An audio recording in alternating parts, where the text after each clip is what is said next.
Sir, the question in everybody's mind is, will the party list bloc vote as a bloc? Definitely.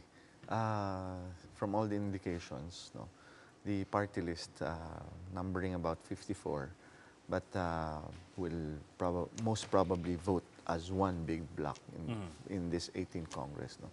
Actually, the voting is in the morning of July 22, and in the afternoon will be the State of the Nation address of the President. No?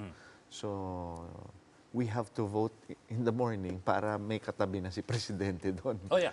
That's a given naman eh. But, Yes. Pero in this particular case, when you answered the question that definitely will vote as a bloc, you're talking about the speakership race. The speakership race. Pero in all other issues in the next 3 years, have you resolved as a group to vote as one? Or No, kanya-kanya na usually, we except for talagang yung mga issues na which are constitutional in nature, we will gather together and do a caucus again. But everything else, they can vote on their own.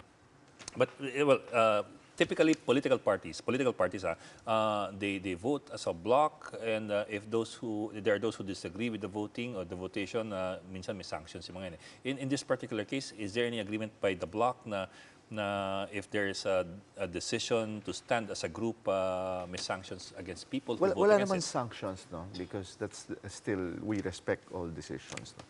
But if they vote for a losing candidate, like tumaya sila sa iba, and they go back to us as a coalition and ask for positions like vice chairmanship or chairmanships or of certain committees, we will prioritize kung sinong Those who stood by the decision of the group. Yes.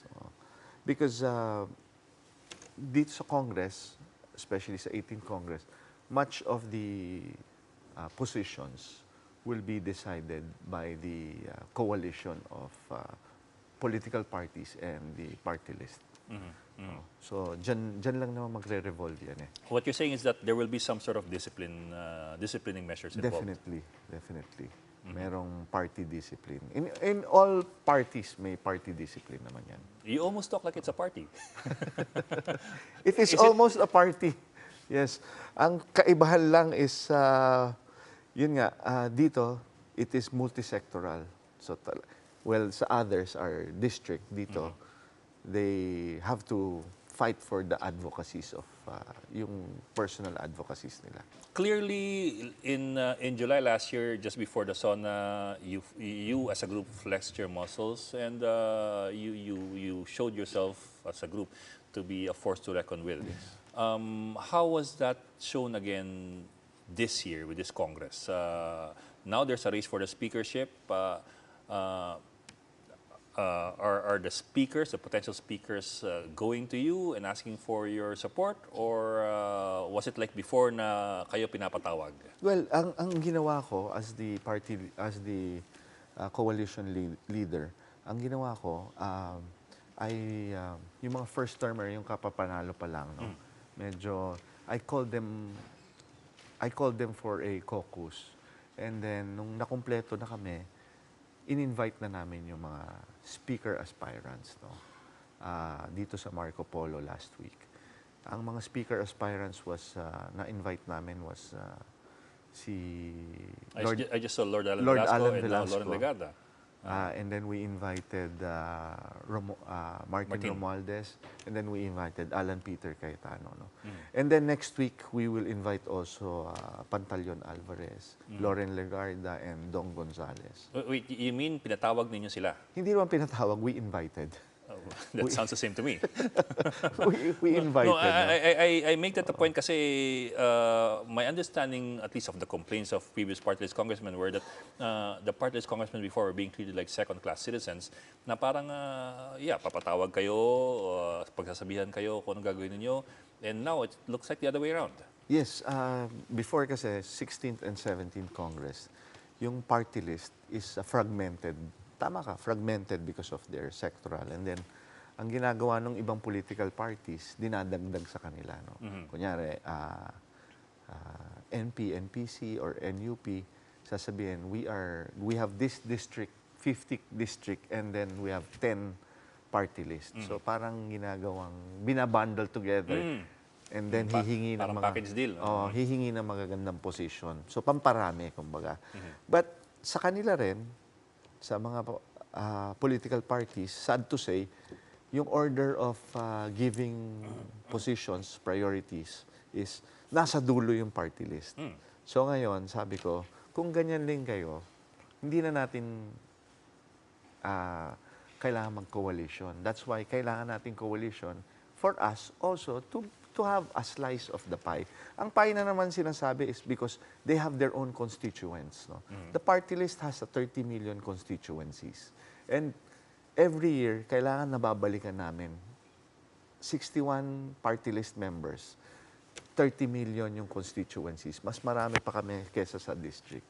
So we need also to be part of the process. No? Ang process naman na ginawa namin, pagkatapos namin inviting all speaker aspirants, we will then decide based on yung pitch na binigay sa amin ng mga speaker aspirants. That's fascinating. That's a remarkable shift in the power dynamics between the potential leaders of the House, and what used to be the marginalized group. Sectoral. I'm talking about the marginalized group in right. Congress, in the lower chamber. Dati nasa santabi kayo, ngayon kayo nililigawan. Yes, actually, because I came from the business side, no. So nung panahon nung announced si Pantaleon Alvarez, I was also the one chairing it together with Rodel Batocabe, Representative Batocabe and Representative Garin, and then we voted also. So I made the same process, and then the same process of choosing the speaker again for the second time. Ito rin yung gagawin namin. Doon sa nabanggit mo kanina yung mga posisyon sa mga komite and so on down the line, you're confident you'll be able to get these positions Because for of your us bloc? pulling together in the 17th Congress, we had the first deputy speaker, and this was Representative Sharon Garin. No? Nakakuha ang party list ng representation as a deputy speaker. Which was never the case Which before. was never been done before. No? And then we had the proper representation sa Commission of Appointments, sa HRET, and then sa mga Appropriations Committee. Kasi lahat kami may constituencies and we have to be heard there. Ang nangyayari, hindi narinig yung boses ng party list. So maybe 16th Congress and below, we are very marginalized in Congress because we comprise 20%, but we only get 3% of the positions. No? So hindi narinig yung boses namin. Ngayon, 17th Congress, umusog-usog na. But 18th Congress, ang isa sa mga, when we talk to the speaker aspirants, we tell them, we are 20%. If you marginalize us again, Kayo mamamarginalize. then hindi kami papayag anymore. No? As the coalition leader, talagang kailangan ipaglaban ko na sila ngayon. We are 20%. We have to be represented 20%.